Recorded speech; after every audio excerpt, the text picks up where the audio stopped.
Y el tema que me pidieron hoy que dé es integración metabólica. ¿Bien? Van a ser 2 cuadros, 2 pizarrones gigantes. Así que prefiero que me escuchen, después si quieren copiar le doy tiempo, ¿sí? Motivo por el cual hace un poquito más corta que la clase de ayer, fue re larga, sé que fue pesada.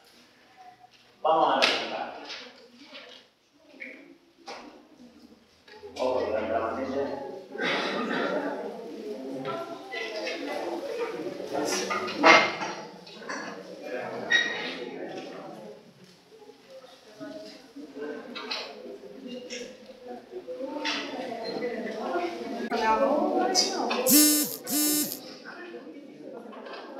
En el medio para hacerlo.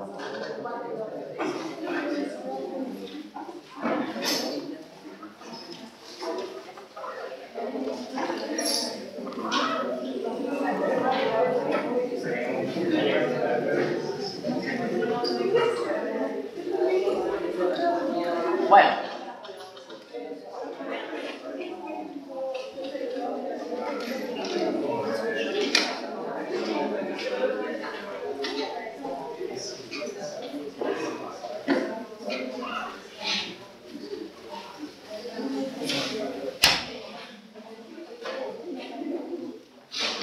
Bueno, chicos, vamos a comenzar.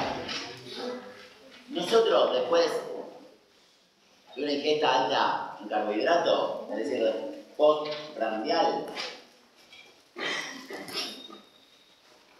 ¿sí? Después de ingerir carbohidratos, ¿cuál es el principal carbohidrato de la dieta humana adulta? ¿Qué es lo que comen ustedes? Almidón. Es lo principal que ingerimos los humanos adultos. Y en un lactante, lactosa. Bien. Entonces, nosotros vamos a ingerir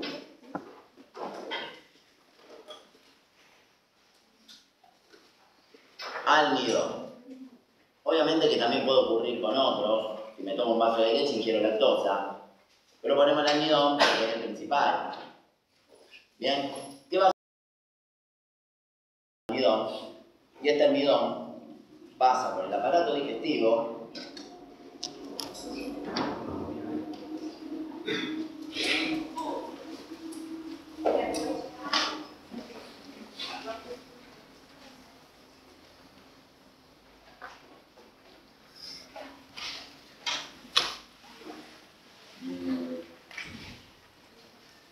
Ahí nos vamos. ¡Pum! Buenas.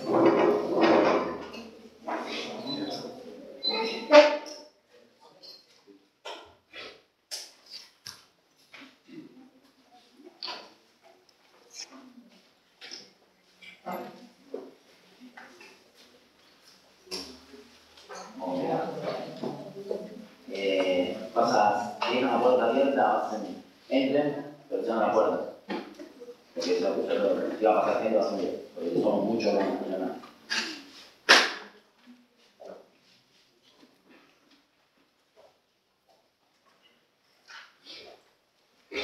Bueno, ¿qué pasó con el almidón? El almidón, sabemos que sufre una pequeña modificación en la boca, producto de la amilasa salival, pero esa función es despreciable. ¿Por qué? Porque si bien la amilasa salival actúa sobre el almidón rompiendo los enlaces alfa-1,4, no tiene el tiempo suficiente. La amilasa salival necesita aproximadamente 10 minutos para degradar toda una molécula de almidón. Nosotros estamos 10 minutos masticando, mezclando la saliva con los alimentos, ni a palo. Si estoy cagado de hambre, menos. Yo mastico, mando 2 mordiscones y tragué. ¿Cuánto tiempo tardó la comida en llegar al estómago? 20 segundos, son 9 segundos del tiempo esofágico, 1 segundo del tiempo de deglución faríngeo, lo que estuve en boca, menos de 1 minuto. Cuando llegó al estómago, la amilasa salival se degrada por acción del jugo gástrico, el pH ácido la hidroliza, ¿sí? La desnaturaliza, mejor dicho, ¿bien? Porque es una proteína. Entonces se desnaturaliza por acción del pH gástrico. El almidón en el estómago no sufre ninguna modificación y llega al intestino delgado, el duodeno. En el duodeno, en la segunda porción del duodeno, va a recibir el jugo pancreático. El jugo pancreático está cargado de un montón de enzimas, ¿sí? Dentro de las cuales tenemos a la amilasa pancreática. ¿Bien? Recuerden que la hormona encargada de estimular la secreción por el páncreas es la secretina, ¿bien? Producida por las células de APUD o enteroendocrinas del intestino delgado. Bien, el páncreas liberó su contenido, su jugo pancreático, hacia la segunda porción del duodeno.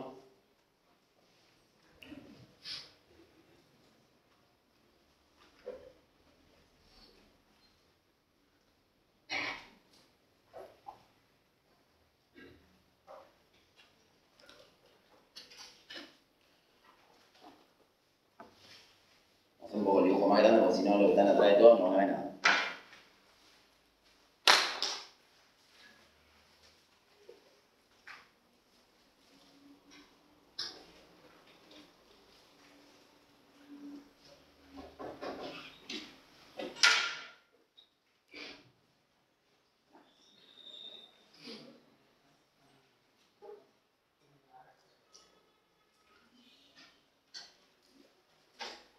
¿Y qué liberó el páncreas de las enzimas que me interesan a mí? La amilasa pancreática.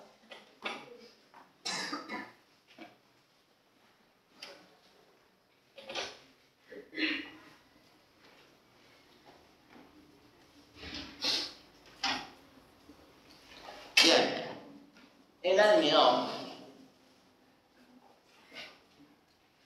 llega al duodeno, al intestino delgado, y por acción de la amilasa pancreática comienza su degradación. Va a haber otras enzimas también involucradas, ¿bien? Como la oligo-1,6-glucosidasa, la maltasa, la maltotriasa, que me terminan generando a partir del almidón glucosas libres.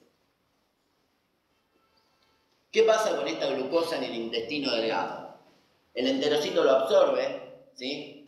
Esto lo hace a través de un cotransporte glucosa-sodio, ¿bien? El cotransporte se llama SGLT1, donde ingresa glucosa con sodio. Si yo quiero absorber glucosa, necesito sí o sí de sodio, ¿bien? Por eso las bebidas isotónicas, la deportiva, el Gatorade o el Powerade, tiene glucosa y tiene sal. Uno de los factores por los cuales tiene eso, porque también tiene otros por qué, es para permitir o acelerar la absorción de glucosa y reponer rápido las concentraciones de glucosa en sangre. ¿Bien? Entonces, la glucosa desde el intestino delgado se absorbe a través del cotransportador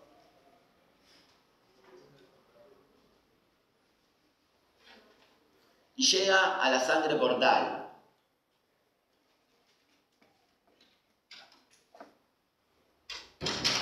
Esta glucosa por sangre portal, al primer órgano al cual va a llegar, va a ser al hígado.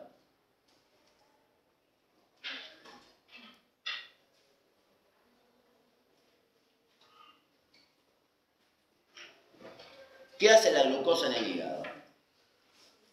La glucosa que nosotros comimos. Esta glucosa en el hígado lo primero que va a hacer es almacenarse en forma de glucógeno. Es lo primero que hacemos con lo que comemos. ¿Sí? ¿Cómo se llama esta vía metabólica? Esta vía metabólica se llama glucógeno génesis. ¿Sí? Es lo primero que hace el hígado, abastecerse a él. ¿Cuánto de glucógeno puede almacenar el hígado? Bueno, nosotros tenemos un límite de almacenamiento. Yo no puedo guardar todo lo que se me antoje. ¿Bien? Ese límite es de aproximadamente entre 50 y 70 gramos. Así que vamos a poner término medio, 60 gramos. ¿De qué va a depender la cantidad almacenada? Y del tamaño de la persona. No va a ser lo mismo mi hígado que de una chica que mide 1,50 m, ¿entiende? Obviamente, mientras más pequeño el órgano, menos cantidad se almacena. Aproximadamente son 60 gramos. 60 gramos, si yo me comí almidón y lo quiero pasar a, no sé, a arroz, esto. Un poquito. Si yo como, ingiero más cantidad que eso. Es decir, que a mí me va a sobrar glucosa una vez que almacené el glucógeno, y esa glucosa que me sobró del hígado es la que va a pasar a la circulación general.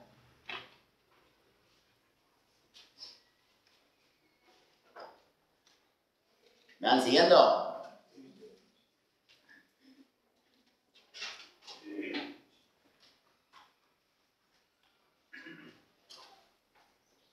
Bien, ahora sí tenemos glucosa en sangre.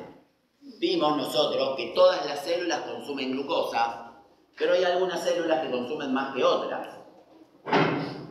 Esta glucosa va a ir, como dijimos previamente, a todas las células de mi cuerpo, todas. ¿Cuál es de todas las células de mi cuerpo la que más cantidad de glucosa consume? Bueno, vamos a armar un ranking. En primer lugar, dependiendo del nivel de actividad física, ya le dije la respuesta, es el músculo estriado esquelético. Ese tejido consume un montón de glucosa. Y si yo entreno alguna actividad deportiva, va a consumir más. Porque su metabolismo aumenta más de 20 veces el requerimiento energético. Entonces tiene que comer 20 veces más. Un montón. Luego, el segundo que consume mayor cantidad de glucosa, lamentablemente, es el tejido adiposo. ¿Sí? Por eso engordamos.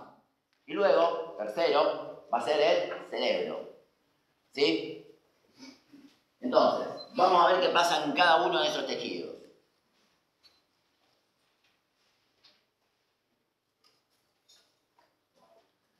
La glucosa, dijimos, entonces, que va a entrar, vamos a hablar del órgano que más consume en primer lugar, no porque entre primero, sino porque lo estamos poniendo en un ranking, vamos a ponerlo así, y es el músculo estriado esquelético. ¿Bien? Las siglas MEE. Esta glucosa ingresó al citosol. ¿Cómo ingresaba? ¿Cómo llamaba el transportador? GLUT. Bien.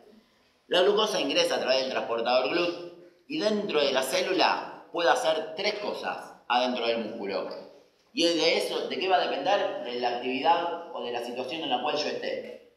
Si nosotros terminamos de comer, como pasó en este momento, estamos sentados, estamos tranquilos, no necesito que mi músculo gaste mucha energía. Entonces, ¿qué hace la glucosa? Almacena, o se almacena, mejor dicho, en forma de glucógeno. Esto entonces dijimos que ocurre postprandial y en reposo. ¿Sí? Y la vía metabólica que hacemos adentro del músculo para almacenar glucógeno es igual que la del hígado. Prácticamente igual. Ambas se llaman glucogenogénesis y ambas constan de los mismos pasos. ¿Bien? Eso es si nosotros terminamos de comer. ¿Qué pasa si nosotros terminamos de comer en el comedor y tuve que salir corriendo a hacer unos trámites acá en la facultad, tuve que hacer otras cosas?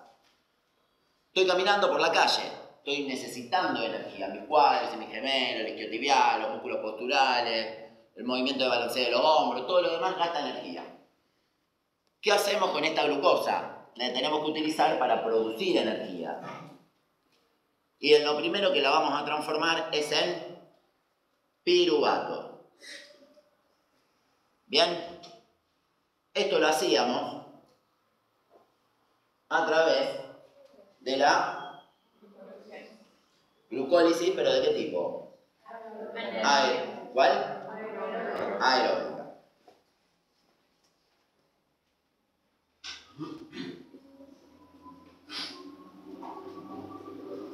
Bien, una vez que transformamos la glucosa en piruvato, el piruvato ingresa a la mitocondria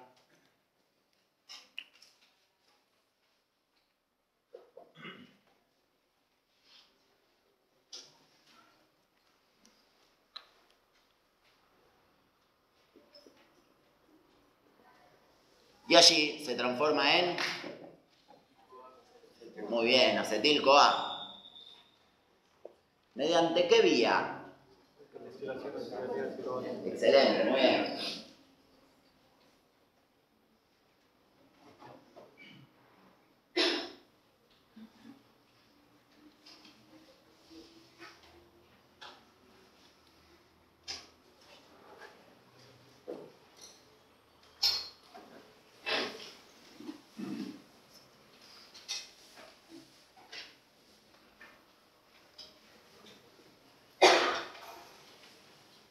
Y el acetil-CoA me puede seguir rindiendo energía, transformándose en... No. ¿Cuáles eran los productos de desecho del acetil-CoA? ¿Cuántos carbonos tenía el acetil-CoA? ¿Y en qué se transformaban? En dióxido de carbono. Y esto ocurría en el ciclo de Krebs.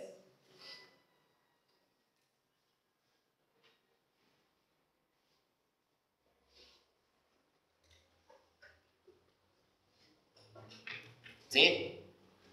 Recuerden que el piruvato en la descarboxilación también libera dióxido de carbono. Bueno, ¿cuándo va a ocurrir todo esto? Como dijimos, todo esto ocurre si yo necesito energía. Es decir, en actividad física aeróbica, como caminar, andar en bicicleta, ¿sí? Un trote liviano. Tercera situación, puede ser que la glucosa se transforme directamente como producto final, me dé lactato. ¿Y cuándo ocurría esto? ¿Mediante qué vía? Glucólisis anaeróbica.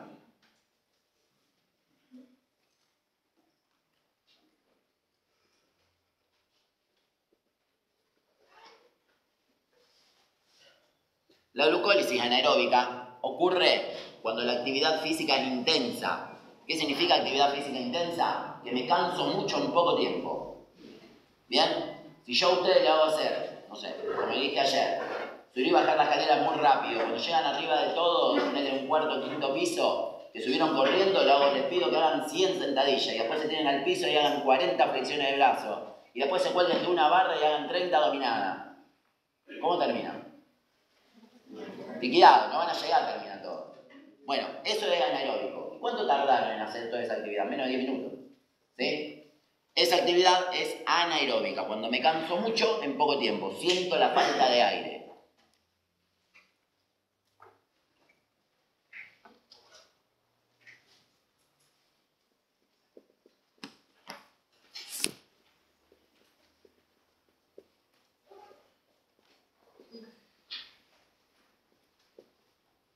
Bien, esas son las tres cosas que hace el músculo con la glucosa. O lo almacena o lo utiliza como fuente de energía en la glucólisis aeróbica o en la anaeróbica, con todas sus vías metabólicas que continúan. El tercer tejido es el tejido adiposo, dijimos. Y este va a aumentar de tamaño conforme nosotros comamos más cantidad de glucosa. ¿Por qué? Bueno, tiene una explicación.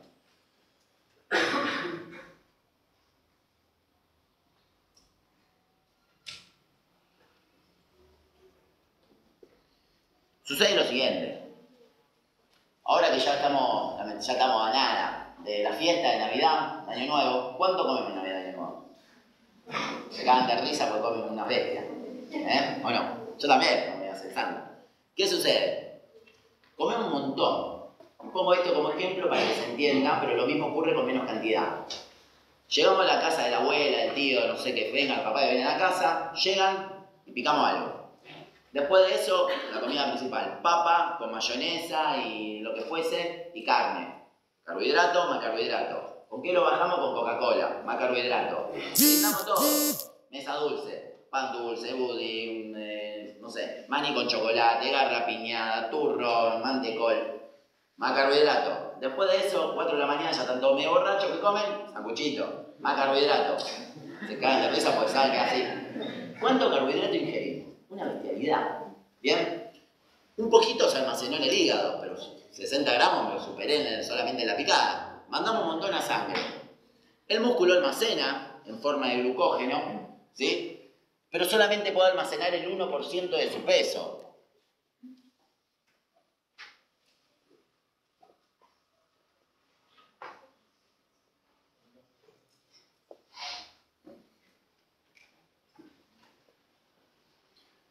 me sigue sobrando glucosa. ¿Bien? ¿A dónde lo mando? Al tejido adiposo. El tejido adiposo tiene una capacidad de almacenamiento ilimitada. Almacena, mientras le mandemos, y sigue almacena, y sigue. Ya no se detiene. ¿Y qué pasa con esto? Sucede lo siguiente dentro del tejido adiposo. La glucosa se va a transformar mediante la glucólisis aeróbica en piruvato.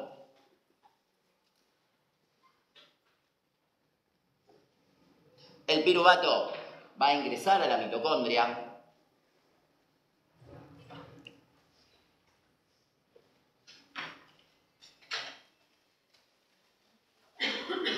Y se va a transformar en acetil-CoA.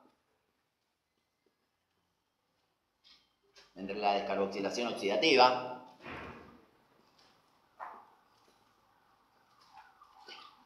¿Y el acetil-CoA qué va a suceder con esto?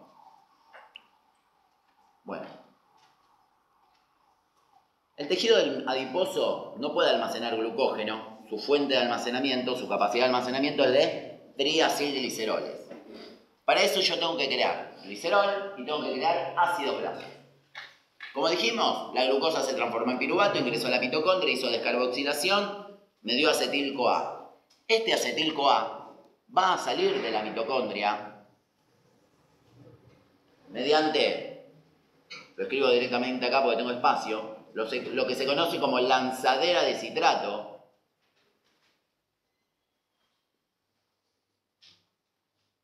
hacia el citosol. Y esta acetil-CoA que está en el citosol, mediante la biosíntesis de ácidos grasos, se transforma en ácidos grasos.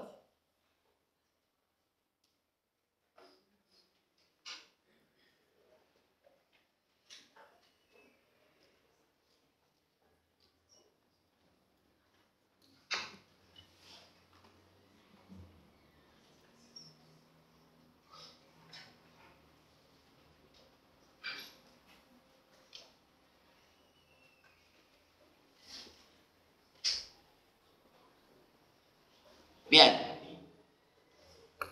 ¿qué tiene que pasar para generar el triacilglicerol? Generar justamente glicerol. El glicerol se puede obtener a partir de gliceraldehído, que sale de la glucólisis,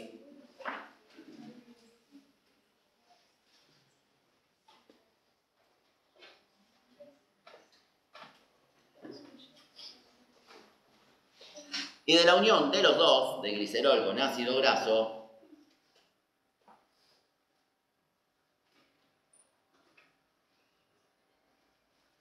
obtenemos el triacilglicerol. ¿Bien? Recuerden, gliceraldehído, 3-fosfato. Se transforma en glicerol, que se une a los ácidos grasos, 3, y me genera triacilglicerol. ¿Sí? Mientras más glucosa mandemos, más cantidad de triacilgliceroles vamos a generar. ¿Bien? ¿Y por qué este almacenamiento es ilimitado? Bueno, se debe a lo siguiente. El glucógeno, tanto en el hígado como en el músculo, son sustancias osmóticamente activas. ¿Qué significa esto? Que arrastra agua.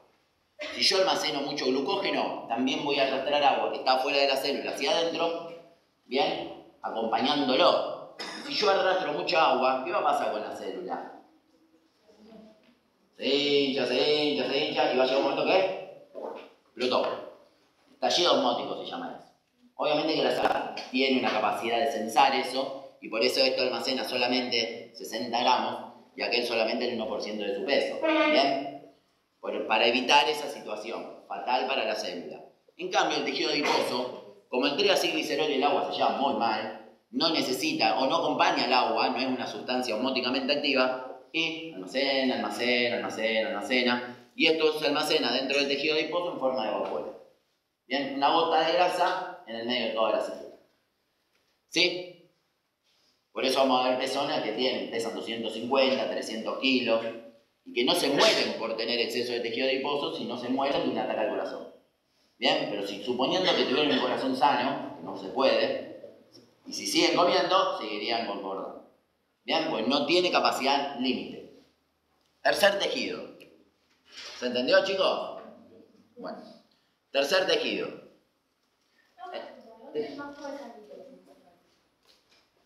El glicerol sale de ahí, de la glucosa, es intermedio. Sale como... Sí, era uno. Bien. Acordate que el glicerol es la única sustancia que, bueno, para formar glicerol sale desde acá, del gliceraldehído trifosfato, de las triosas, y es la única sustancia gluconeogénica de lípidos. Los ácidos grasos no se pueden transformar en en glucosa ni en acetil-CoA. ¿Bien? Solo el glicerol sirve para la gluconeogénesis. Bueno. Tercer tejido, la neurona. La neurona tiene una particularidad. Solo come glucosa, nada más, en situaciones normales de la vida común, solo come glucosa, 1, y 2, siempre lo hace en presencia de oxígeno. Es decir, que su metabolismo siempre va a ser aeróbico. Tanto es así que una célula es súper sensible a la falta de glucosa y oxígeno. Si yo estoy con baja cantidad de glucosa y mi dieta a base de glucosa es normal, yo me levanto a la mañana, no sé, me como una tostada, me voy a comer arroz, después a la tarde me como una fruta. Es decir, que quiero una cantidad de carbohidratos medianamente normal, continua, a lo largo del día, la neurona come eso.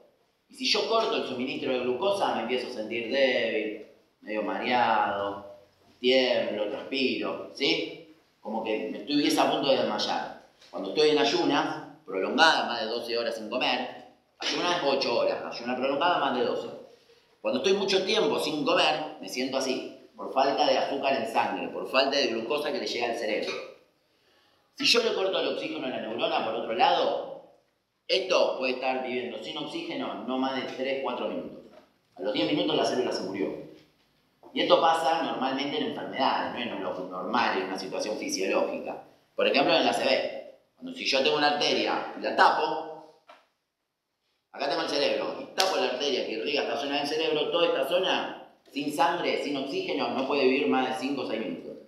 Por eso es importante, si veo a alguien que tiene una ACV, mañana con futuros médicos, el tratamiento es prioritario, es emergencia, tengo que hacerlo ya, porque el daño neuronal es irreversible.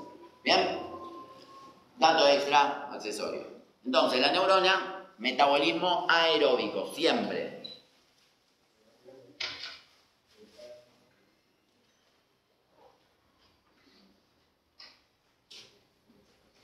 Bien, ¿qué hace entonces con la glucosa?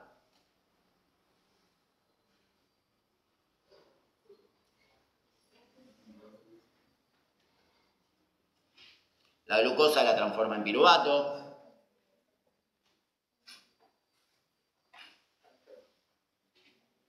El piruvato ingresa a la mitocondria.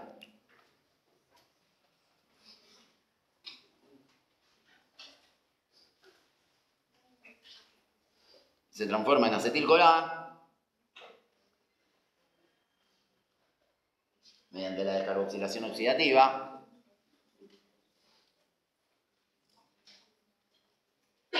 Y en dióxido de carbono por el ciclo de Krebs.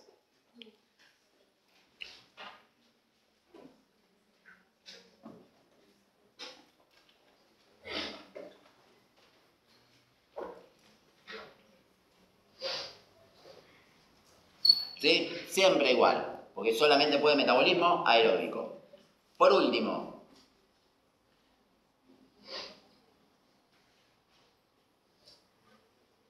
la otra célula que voy a poner acá, no la voy a poner porque consume mucha glucosa, sino porque es una célula particularmente rara. Y es el glóbulo rojo, ayer ya lo habíamos adelantado.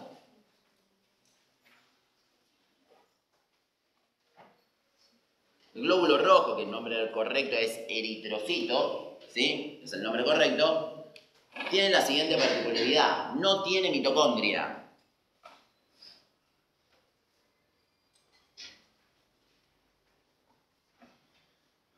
Entonces, ¿qué va a pasar? Como no tiene mitocondria, la glucosa que ingresa No puede entrar a la mitocondria, transformarse en acetil-CoA y hacer descarboxilación y ciclo de Krebs. Esto no lo puede hacer porque no lo tiene. La única forma de producir energía que tiene el glóbulo rojo es, a partir de glucosa, generar lactato. Bien, es decir, únicamente metabolismo anaerobio.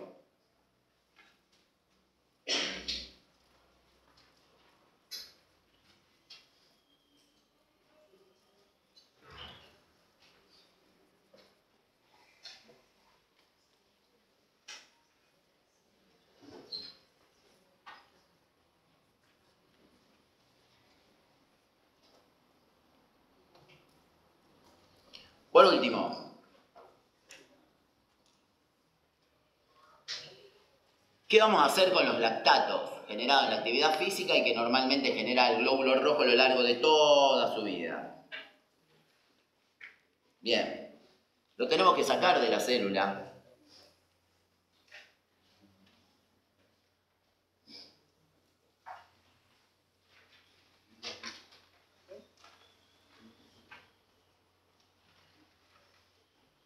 Hacia la sangre. Y desde allí va a ingresar al hígado. Y en el hígado, ¿qué va a pasar con el lactato? Se transforma en glucosa mediante ¿qué vía metabólica? Ciclo de Corino. Gluconeogénesis.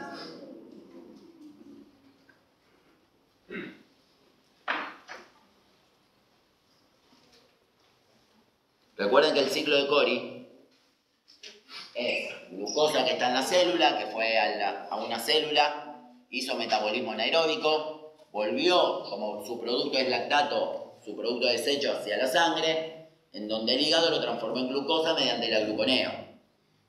Bien, entonces, el ciclo de Cori involucra glucólisis anaerobia y gluconeogénesis. Bien, no es solo la gluconeogénesis. El ciclo de Cori abarca a la gluconeogénesis, pero no es todo la gluconeogénesis. ¿Entendió? Bueno, ahora sí, si quieren copiar, sacar foto, no sé dónde ponerme, pues estamos.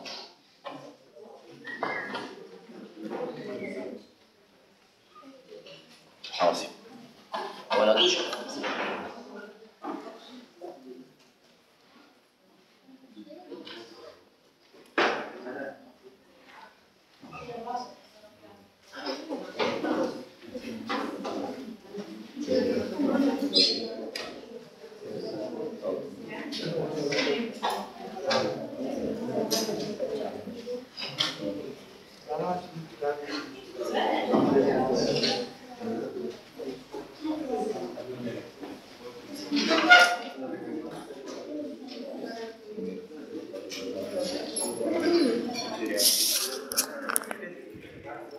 No, creo que sería este. Ese, gracias.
¿Cómo es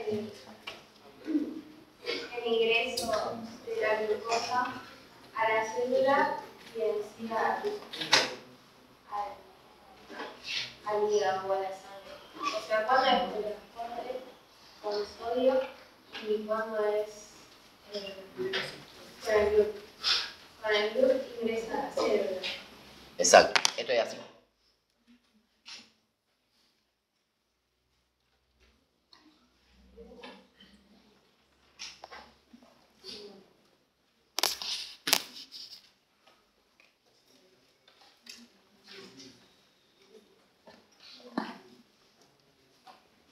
Bueno, el transporte de glucosa por membrana se da de la siguiente forma.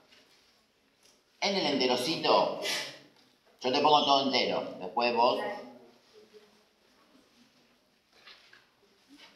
Y en el riñón, hay una porción del riñón que se llama túbulo contorneado proximal.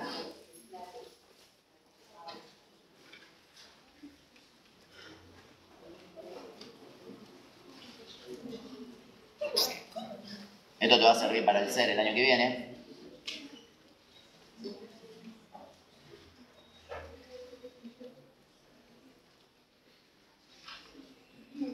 Es por SGLT. Es decir, es cotransporte con sodio.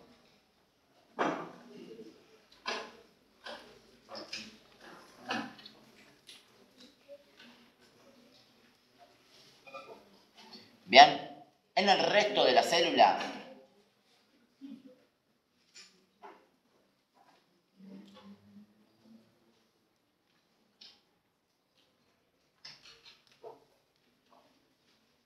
que se te ocurra músculo estriado esquelético, neuronas,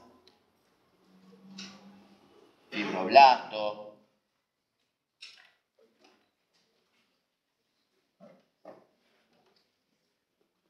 Se hace con GLUT, es decir, que es difusión facilitada.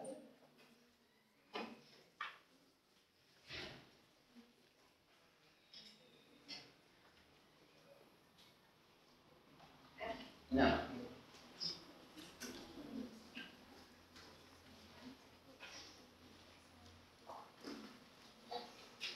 Recuerden que el cotransporte con sodio lleva gasto energético. Bien, difusión facilitada.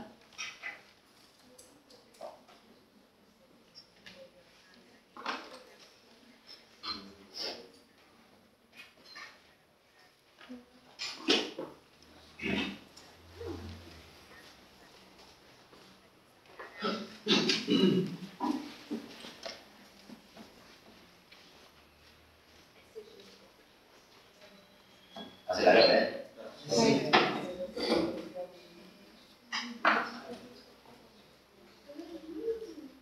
Y eso que estamos elaborando a máxima potencia. Ya me acuerdo, justo. Perdón. No, saca tranquilo.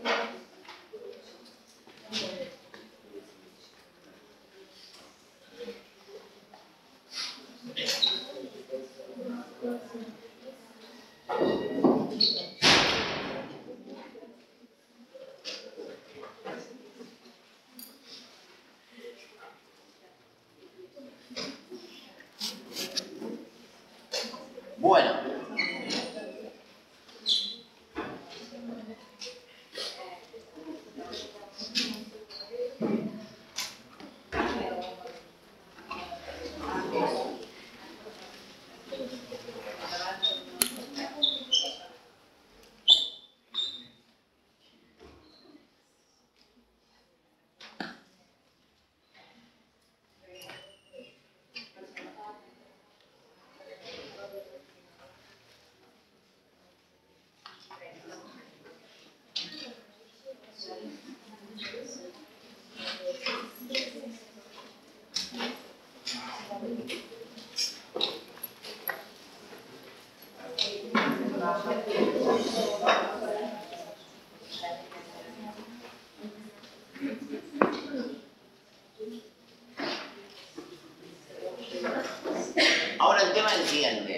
¿Cómo sabe el cuerpo que nosotros tenemos que mandar la glucosa dentro del músculo o qué vía metabólica tiene que hacer?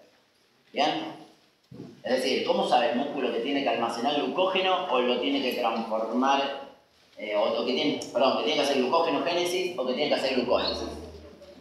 El músculo no es que se pone en modo automático o lo hace adivinando. Hay alguien que le tiene que regular, ¿bien?, su funcionamiento. Eso van a hacer las hormonas. Muy bien. ¿Bien? Y las hormonas hacen lo siguiente. Miren.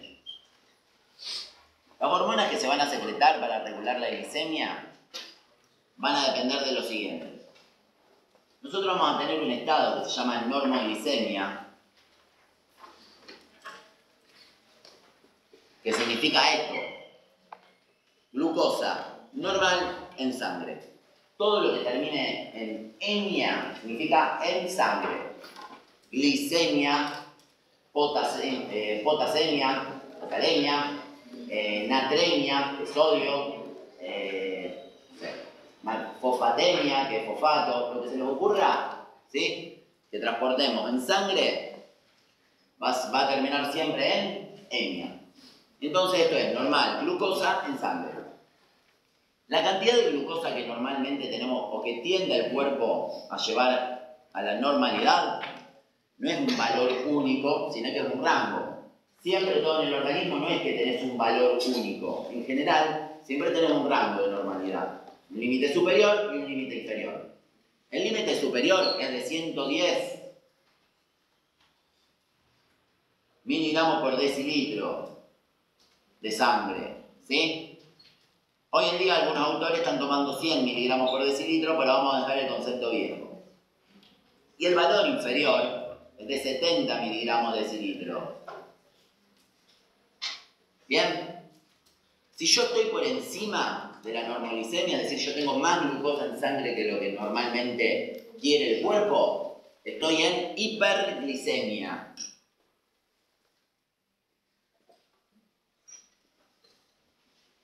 Y si yo estoy por debajo, tengo menos de 70 miligramos, estamos en hipoglicemia.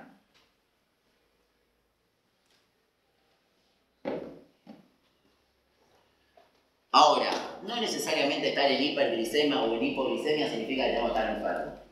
Nosotros comúnmente, de estado fisiológico, vamos a variar entre uno y el otro, pero siempre llegando a la normalidad. ¿Qué situaciones me llevan a la hipoglicemia? La hipoglicemia la vamos a alcanzar cuando estamos en actividad física de larga duración,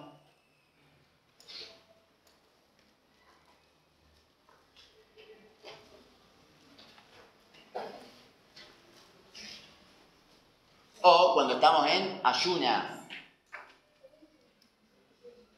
¿sí?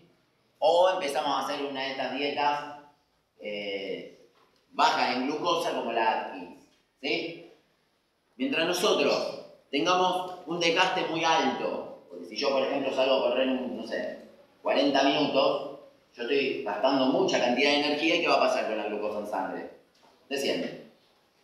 Ahora, y si yo estoy sin comer y mis células gastan lo normal, pero yo no como, la glucosa en sangre también va a bajar. ¿Bien? Entonces, ya sea en actividad física de larga duración, ayunas, o en alguna dieta que tenga baja cantidad de glucosa, como la cetogénica, la Atkins, todas esas, me van a llevar a un estado de hipoglicemia. ¿Qué va a pasar? El cuerpo va a querer llevar a la hipoglicemia a la normoglicemia. Y tiene un porqué. Si yo estoy en hipoglicemia, ¿cuál es la célula que dijimos que primero me haga un síntoma? Me voy a sentir así. Cansado, con sueño, débil, falta de coordinación. La neurona. Entonces, cuando estamos en hipoglicemia, se van a liberar un montón de hormonas encargadas de llevar este estado de baja cantidad de azúcar a un nivel de normalidad. Estas hormonas van a ser, en primer lugar, una se va a liberar por la célula alfa pancreática,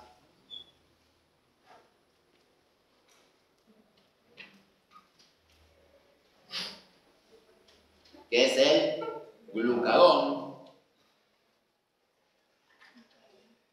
Luego, vamos a liberar también, o vamos a estimular con la hipoglicemia,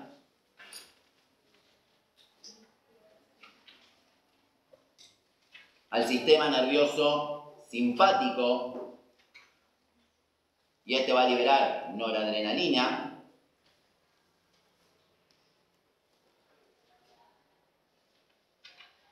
Y por último, también vamos a estimular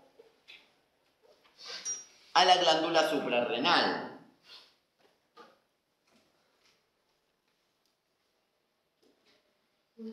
Bien, la glándula suprarrenal presenta dos porciones, una corteza que va a liberar cortisol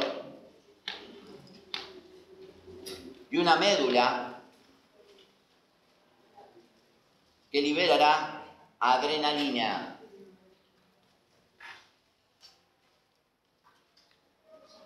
Bien, todas estas hormonas, particularmente el glucagón, noradrenalina y adrenalina, van a actuar ¿en dónde? En el hígado. Lo primero que va a suceder es lo siguiente. El hígado, dijimos que cuando terminamos de comer, almacena, se hace un berretín, ¿de qué? De glucógeno.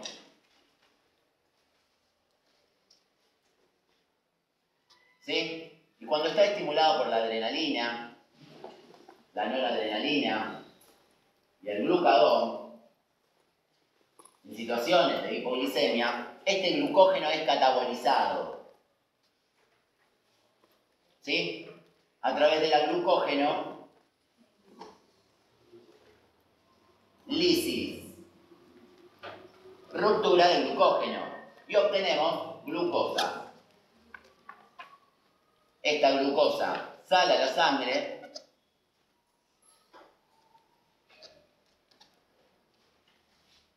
¿bien?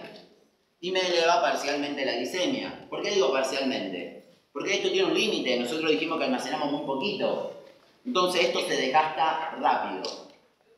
Yo tengo que buscar otra forma, ¿bien?, de elevar la glicemia. Y esa otra forma es fabricar glucosa. Como no ingiero, no tengo más, la única que me queda es fabricar. ¿Cómo fabricamos? Bueno, para fabricar voy a necesitar sustrato de materia prima. Esa materia prima va a venir del tejido adiposo,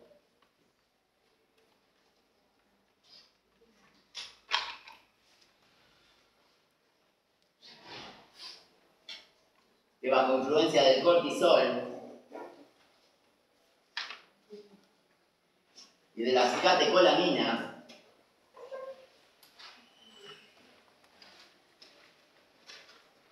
adrenalina y noradrenalina y glucagón,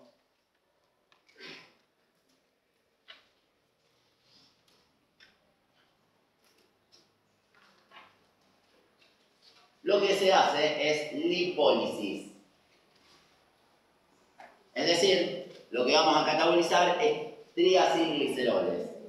En la lipólisis, los triacilgliceroles se transforman, bien, o mejor dicho, se cataboliza dando lugar a ácidos grasos y glicerol. Bien, de estas dos sustancias, la única que me sirve para el gluconeo es el glicerol. El glicerol pasa a sangre,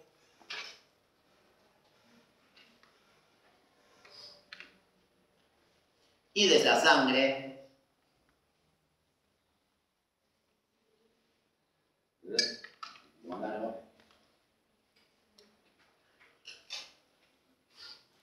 llega al hígado.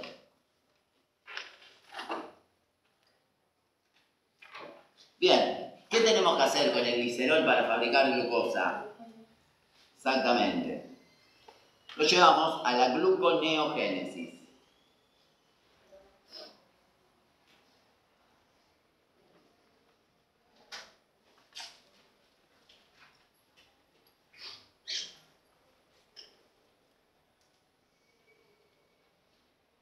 Bueno, ¿qué va a pasar con el ácido graso? El ácido graso puede ser utilizado como combustible por 3 tejidos. 3 tejidos consumen ácido graso. El músculo estriado esquelético en reposo. Bien, ahora estamos consumiendo ácidos grasos como fuente de energía. El músculo cardíaco, casi toda la energía que gasta el corazón para latir es a partir de ácido graso. Y el hígado. El hígado consume ácido graso como combustible también. ¿Bien? Entonces, voy a poner el ejemplo del hígado como uno más de los otros 3.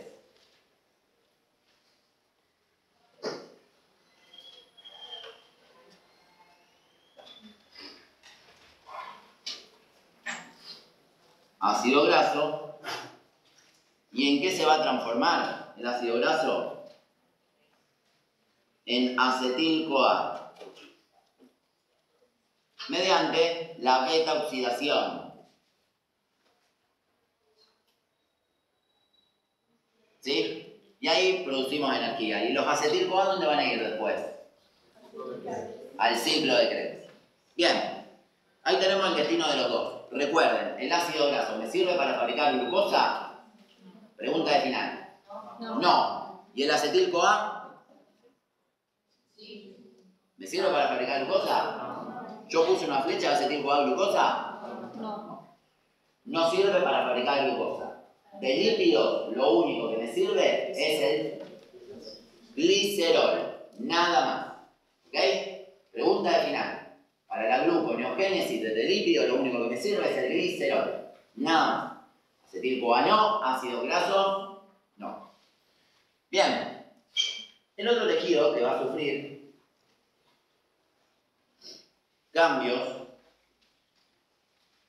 debido a la influencia de hormonas, particularmente el cortisol,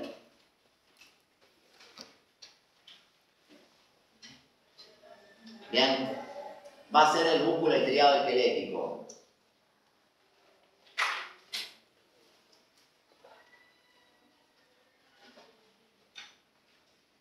El músculo estriado esquelético a lo que se va a someter es al catabolismo proteico.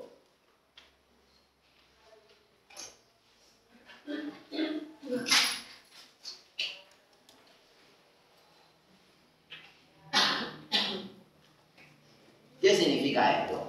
Significa que la proteína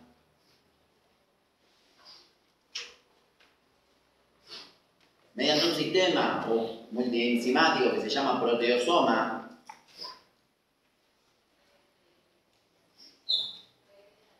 va a agarrar justamente estas proteínas, a las proteínas contráctiles, a la miosina 2, a la actina, a lo que se le ocurra, ¿bien? A la tropomiosina. Lo que hace es obtener aminoácidos. Es decir, que si nosotros hacemos una actividad física de muy larga duración, o hacemos ayunas muy largas, pasamos mucho tiempo sin comer, uno de los tejidos que va a sufrir también catabolismo va a ser el músculo estriado esquelético. ¿Sí? Yo le hago una pregunta a ustedes. ¿Conocen algún maratonista que esté grosso?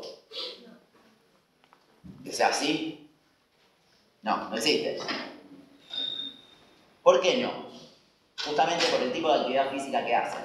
Hay otros por qué, pero una de las explicaciones es que el músculo estriado esquelético durante esas largas competencias catabolizan proteínas, bien, para poder alimentar al organismo en general de energía durante la competencia, mediante toda la corrida. ¿Se entendió? Bien. ¿Qué hacemos con estos aminoácidos? Estos aminoácidos van a pasar a sangre y en el hígado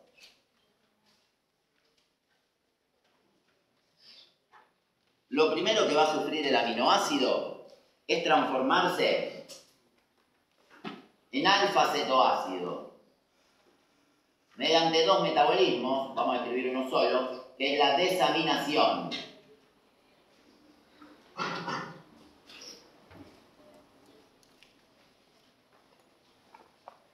En donde liberamos el amoníaco. Este amoníaco en el ciclo de la urea se termina transformando en urea. ¿Por qué le tengo que sacar el grupo amina al aminoácido? No es solamente por eso. La glucosa tiene nitrógeno en su estructura. No, por eso. El aminoácido lo tiene, la glucosa no. Y si yo quiero generar glucosa a partir de aminoácidos, al nitrógeno me lo tengo que sacar de encima. ¿Cómo conseguimos eso? Con la desaminación oxidativa. Primero transamina y luego desamina. ¿Bien? Y ese amoníaco, como muy bien decía la compañera, es tóxico, entonces lo tengo que transformar en una sustancia que no sea tóxica, es decir, atóxica. Y esa sustancia es la urea.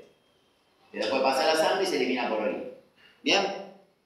¿Qué hacemos con el cetoácido? El cetoácido va a la gluconeogénesis y se transforma en glucosa. Ahora ustedes me van a preguntar, ¿qué mierda es el cetoácido? No escuché nunca esa palabra, a lo mejor. Bueno, sí la escucharon. Ejemplo de cetoácido van a ser el oxaloacetato. ¿De dónde estaba?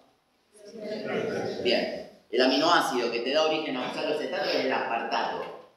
El aspartato pierde glupamina y se transforma en oxaloacetato. Otro, alfa-cetoglutarato. ¿Dónde estaba? Bien. El glutamato, el ácido glutámico, pierde glupamina y se transforma en alfa-cetoglutarato. Y le doy un tercer ejemplo, que es el piruvato. También el piruvato, que lo metimos hasta el cansancio en todos lados, es un cetoácido y deriva del aminoácido alanina. Alanina pierde glupamina y se transforma en piruvato. ¿Bien? Este piruvato, oxaloacetato, alfa-cetoglutarato, ingresan a la gluconeogénesis y se transforman en glucosa. Y de esta manera fabricamos glucosas para mantener la glicemia estable. Mientras yo esté en la actividad física de larga duración o en ayunas, esto se mantiene. Y de esta manera llevamos la glicemia de hipoglicemia a la normalidad. ¿Se entendió? ¿Qué pasa al revés? Si estoy en hiper, y con esto terminamos la clase. Miren, si estamos en hiperglicemia, primero, ¿qué situaciones me llevan a la hiperglicemia? Ya lo dijimos recién. ¿Cuándo estoy en hiperglicemia? ¿Cuándo se imaginan ustedes? Bien, cuando comemos mucho, ¿sí? Como dijo acá la compañera, exceso de carbohidratos. Si voy al cumpleaños y me como 3 porciones de torta y la bajo con 3 vasos de coca, carbohidrato a morir, ¿sí? Si me junto con mi amigo en una hamburgueseada y me cago 5 hamburguesas, animal, carbohidrato a morir, ¿sí? Y ahora en la fiesta ni hablar, si voy en cumpleaños y demás ejemplos. Ahí yo pongo un ejemplo excesivo. Si yo no sé, hoy al mediodía me hago un plato de arroz y una pechuga de pollo, me hago bastante arroz, también voy a estar en hiperglicemia. A lo mejor si me como las 3 porciones de torta, el azúcar se me va a 500. Y yo tengo que bajar de un nivel más alto a la normalidad. Si yo me como un plato de arroz, a lo mejor me subo a 200. ¿Se entiende? Sigue siendo hiperglicemia, pero los valores van a ser mucho más elevados mientras más ingiriamos. Mientras la ingestión sea más alta. ¿Quedó claro? Bien. Entonces, hiperglicemia postprandial.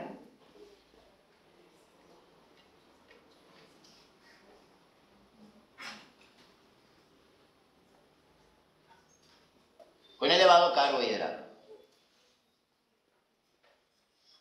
Bueno, cuando estamos en hiperglicemia, nosotros vamos a estimular a la célula beta pancreática.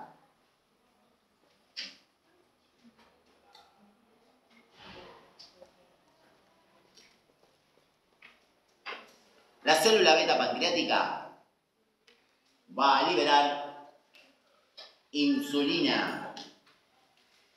Y la función de la insulina es bajar los niveles de azúcar, porque están altísimos y yo lo tengo que bajar a la normalidad.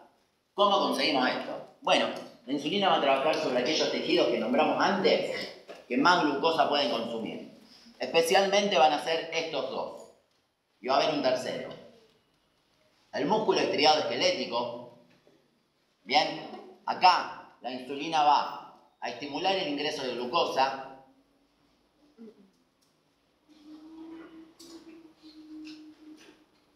Va a estimular a la glucogenogénesis.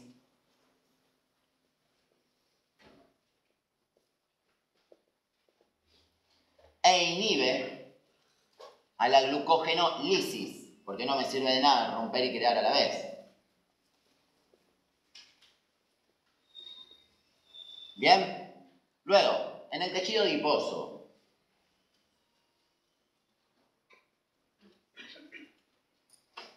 En el tejido adiposo te va a estimular la glucólisis, va a estimular a la biosíntesis de ácidos grasos,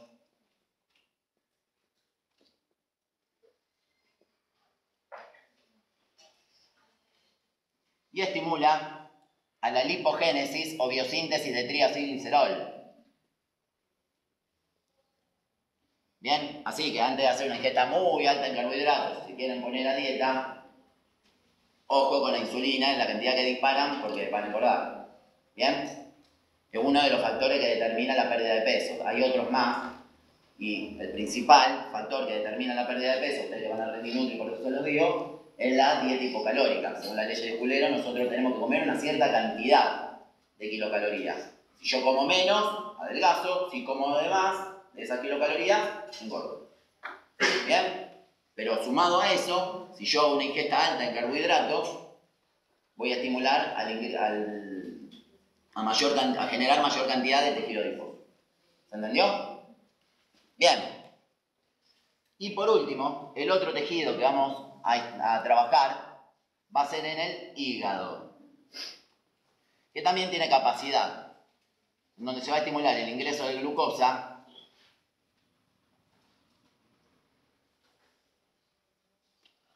que en el tejido adiposo me lo comí, también estimula.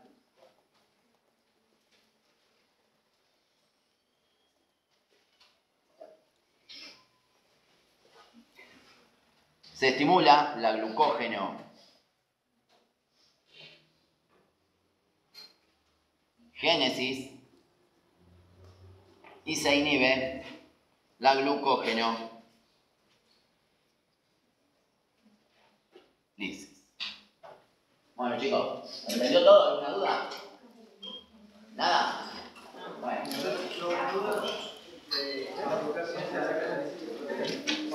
¿Duración?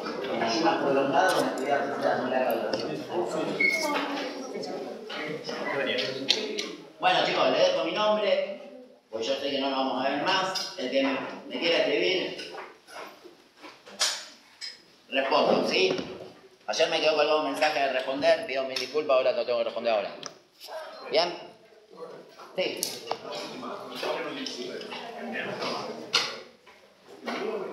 Inhibe. Yo no voy a romper, si ya liberar glucosa a la sangre ya es un montón. Lo que tengo que hacer es mandar ese exceso de glucosa dentro del hígado. Voy a estimular la glucólisis porque, como vimos antes, yo genero glucólisis, genero piruvato, y si genero piruvato, genero acetil-CoA, que estimulan la biosíntesis de ácido graso. Me corro un poquito.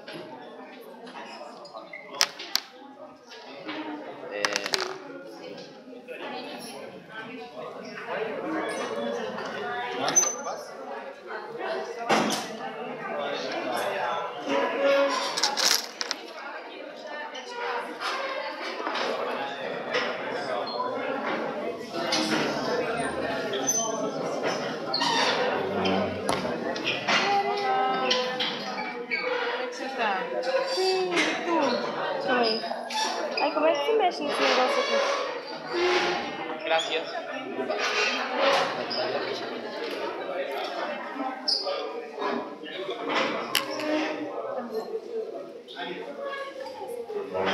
Só não sei tirar essa botinha aí.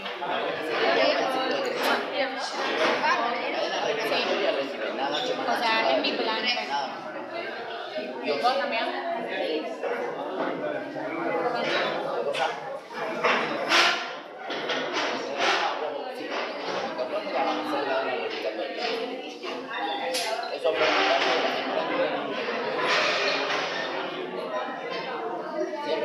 Permiso.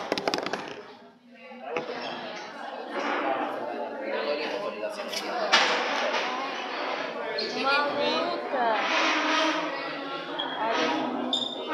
Saíram boas.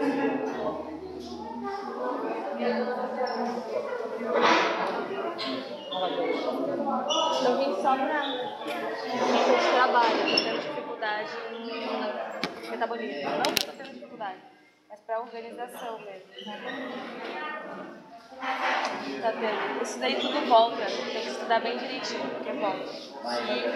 Eu conheço uma amiga que tem trabalho e ela falou isso mesmo. Tudo isso daí volta.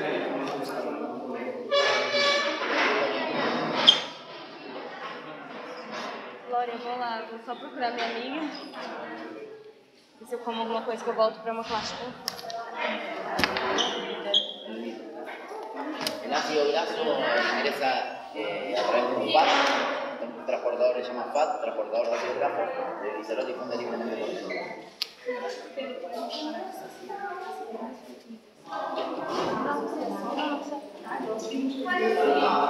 No, una enzima que se llama lipasa. Actúa, que te arranca los ácidos grasos del extremo y el del medio lo que vas a través de una enzima que se llama isomerasa. Eso es la liposa.